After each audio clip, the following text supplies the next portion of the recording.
You have some breaking news this morning. Fire crews are working on a big house fire in Evergreen. This is on Spring Valley Trail, which is between Stagecoach Boulevard and Upper Bear Creek Road.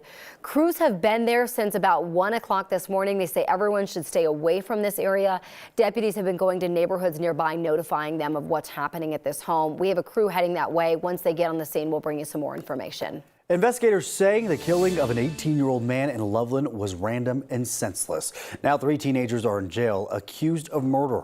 Now, reporter Darius Johnson joins us live in studio this morning. And Darius, exactly what do we know about this case at this time? Yeah, Jordan, I can tell you that the victim is 18-year-old Nasir Graham, who is better known to family and friends as Nas. Those family and friends describe him as a loving person who graduated from Mountain View High School just last year. And many of them were at his burial just moments before hearing about the arrest in connection with his death from Loveland police.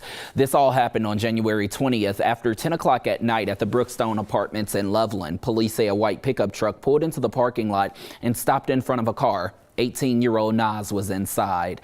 2 people got out and fired shots, killing Nas. The 2 then hopped inside Nas's car and tried to follow the truck through the parking lot. That's when that car slid on ice and crashed into a parked car with the 16-year-old inside. More shots were fired at that 16-year-old, who is now hurt. Right now, the suspects are charged as juveniles. However, the Larimer County DA says once the details of the crime are presented, things could change.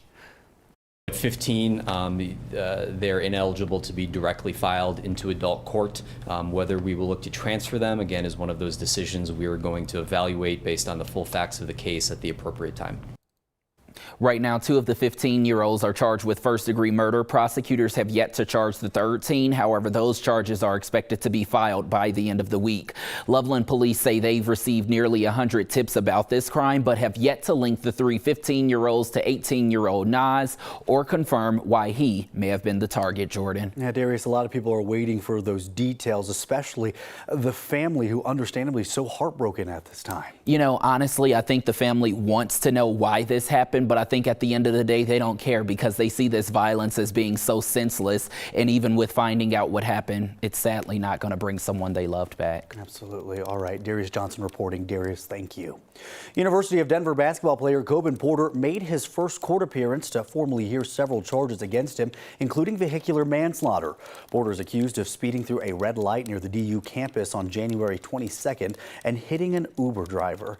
The driver, Katharina Rothman, was killed. Her passenger, a 40-year-old man, was seriously injured. Police say Porter smelled of alcohol and had slurred speech when he was arrested. As of now, Porter is still enrolled at DU and still a member of the basketball team. DU won't say whether they're considering expelling him. Well, this morning, more than 5,000 people are dead in Turkey and Syria, and many others are hurt after a major earthquake. The original 7.8 magnitude earthquake happened while many people there were sleeping early Monday morning.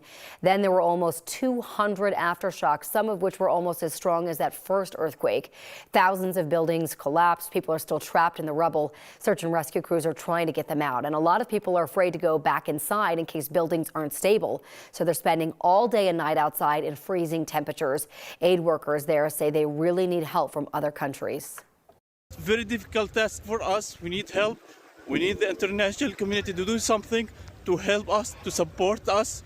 Northwest Syria now, it's a disaster area. We need help from everyone to save our people. Oh, this is heartbreaking. The U.S. State Department says it'll send 2 search and rescue teams to help. Other countries have done the same. One of the reasons the impact of this earthquake was so strong is because of the aftershocks. A geologist at the U.S. Geological Survey in Golden tells us they still might not be finished. Aftershocks will continue to occur in the coming days, weeks, months, even years. These aftershocks decay with their magnitude through time, their magnitude and frequency through time typically, although any earthquake can occur in any place at any time. So we're just basing it off of what we've observed in the past. Alex Haytem, who you just heard from, says aftershocks are typical for earthquakes as big as this one was. She says the magnitude is similar to the 1906 earthquake in San Francisco, which sadly killed 3,000 people. She says the 1906 earthquake released more energy than the one in Turkey, and it probably had a longer rupture length as well.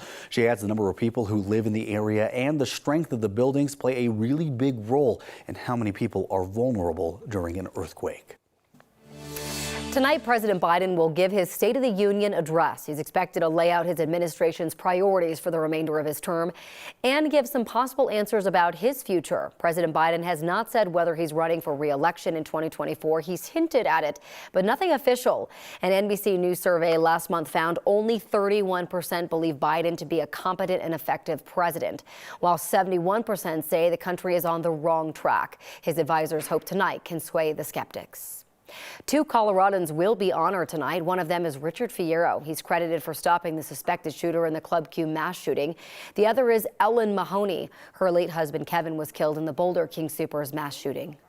Soon, the U.S. government will stop paying for our COVID vaccines. Once the federal supply runs out, you'll have to pay out of pocket if you don't have insurance. For the past 2 years, the federal government has bought the vaccines straight from Pfizer and Moderna and made them free for everyone. But the White House COVID coordinator says that will stop either this summer or this fall. When that happens, individual health care providers will buy them from vaccine companies at higher prices. People with insurance will still get them at no cost. The FDA, though, is still considering how often we will need COVID shots in the future. Well, Sean Payton is officially starting his tenure here in Denver, and step one will be fixing the Broncos offense. He's got some work to do, just a little bit. Our Broncos insider Mike Liss sat down with Payton to ask him what his plans are for Russell Wilson.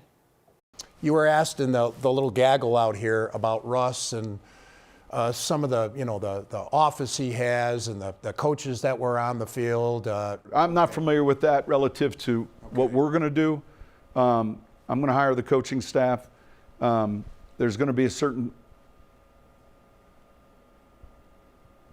method of how we practice and how we prepare. And so what was done prior, obviously, some of it unique or maybe some of it very common, is of no importance to me.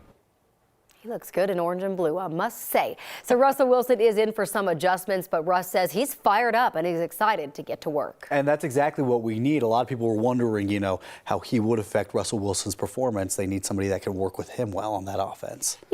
Russell Wilson's never been a stranger to hard work. He always puts in the work, and all of his teammates say the same thing. So if it's just changing up how it's done, he's all game for it. He wants to win. Yeah. And this season was just as frustrating for him as it was for everyone else. And Sean Payton has a particular strength when it comes to offense, so it's going to be fun to see exactly how he makes those adjustments there. I'm excited. The eyebrows are already raising up and down. Excited. You're ready for this. Yes.